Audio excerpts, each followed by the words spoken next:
जैसे ही कोई haemorrhagic condition आती है, क्रोनिक ब्लड लॉस होता है, तो उस वक्त क्या होता है, ब्लड प्रेशर डिक्रीज होता है, ब्लड प्रेशर डिक्रीज होता है और साथ में ब्लड वॉल्यूम भी डिक्रीज होता है।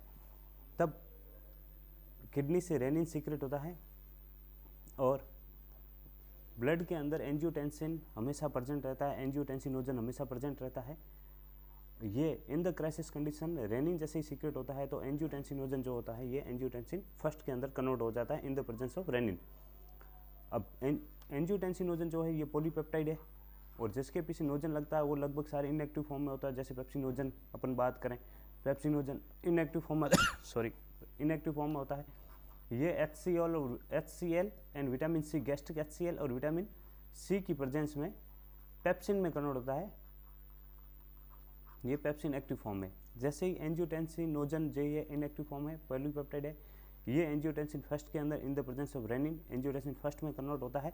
तब इसके अंदर ओनली 10 अमीनो एसिड्स रह जाते हैं, 10 अमीनो एसिड्स रह जाते हैं और इसको डेकापेप्टाइड कहते हैं अपन। एंजियोटेंसिन फर्स्ट होता है, यह जो जब लीवर लंग्स से पास आउट होता है तब लंग्स के अंदर एक एंजाइम सीक्रेट होता है, एंजियोटेंसिन कन्वर्टिंग एंजाइम, जो एंजियोटेंसिन फर्स्ट को आगे फर्दर और डिवाइड करके एंजियोटेंसिन सेकंड में कन्वर्ट कर देता है। और इस वक्त यहाँ पर 8 अमीनो एसिड्स बचते हैं जिसको ऑक्टापेप्टाइड कहते हैं। अब जब भी कंडीशन कोई होती है, ब्लड प्रेशर डाउन होता है, ब्लड वॉल्यूम डाउन होता है इन द नेचुरल कंडीशन, तो बॉडी क्या है उसको वापस सिंपैथेटिक पाथवे चलाती है, बॉडी वापस उसको रिकवर करने के लिए नेचुरली ब्लड वॉल्यूम और ब्लड प्रेशर को बढ़ाने की कोशिश करेगी। अब ब्लड प्रेशर बढ़ाने के लिए सिस्टम नेचुरली ब्लड वेसल्स जो होती है इनको कंस्ट्रिक्ट करती है और ब्लड के वॉल्यूम को इंक्रीज करने की कोशिश करती है। मतलब एक और बॉडी के अंदर सब्सटेंस होता है जिसको अपन ब्रेडिकाइनिन कहते हैं, ब्रेडिकाइनिन। यह ब्रेडिकाइनिन जो है ये वेसोडाइलेटर है। अब नेचुरली बॉडी का गोल क्या रहता है कि वेसल्स को कंस्ट्रिक्ट करना होता है, लेकिन ये वेसोडाइलेटर है, इसलिए ACE एंजियोटेंसिन कन्वर्टिंग एंजाइम जैसे ही एंजियोटेंसिन फर्स्ट को एंजियोटेंसिन सेकंड के अंदर कन्वर्ट करते हैं, उसी वक्त साइमल्टेनियसली ब्रेडिकाइनिन को इनएक्टिव ब्रेडिकाइनिन में कन्वर्ट कर देते हैं, ताकि क्या है इसका वेसोडाइलेशन इफेक्ट जो होता है वो खत्म हो जाता है और एंजियोटेंसिन सेकंड जो होता है ये आगे ब्लड वेसल्स को कंस्ट्रिक्ट कर देता है जिससे ब्लड प्रेशर बढ़ता है।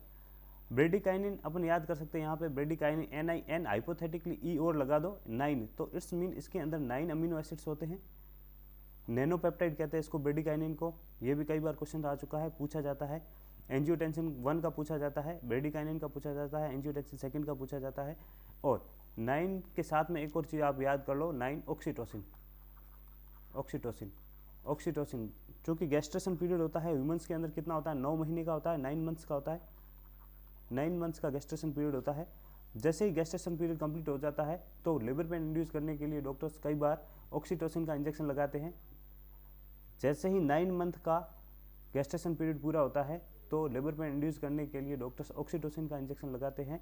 तो 9 से 9 आप याद रखना, 9 अमीनो एसिड्स होते हैं, ऑक्सीटोसिन में भी 9 अमीनो एसिड्स होते हैं, ब्रेडिकाइनिन में भी 9 अमीनो एसिड्स होते हैं, नैनोपेप्टाइड इनको बोलते हैं।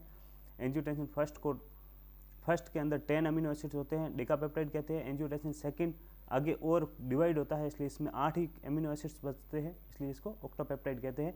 एंजियोटेंसिन सेकंड जो होता है ये ब्लड वेसल्स को कंस्ट्रिक्ट करता है और ब्लड प्रेशर को बढ़ाता है। साथ में एंजियोटेंसिन जो सेकंड होता है ये एड्रिनल ग्लैंड से एल्डोस्टेरोन के सीक्रेशन को बढ़ाता है। जैसे ही एल्डोस्टेरोन का सीक्रेशन बढ़ेगा तो एल्डोस्टेरोन क्या करता है, किडनी से वाटर एंड साल्ट NaCl यहाँ पढ़ लेना, वाटर और साल्ट के रीएब्जॉर्प्शन को बढ़ा देते हैं, ब्लड वॉल्यूम को बढ़ाते हैं। ये ब्लड वॉल्यूम को इंक्रीज करेगा, अल्टीमेटली ब्लड वॉल्यूम इंक्रीज होगा, यहाँ से ब्लड प्रेशर इंक्रीज होगा, तो ultimately BP will automatically increase. Thank you.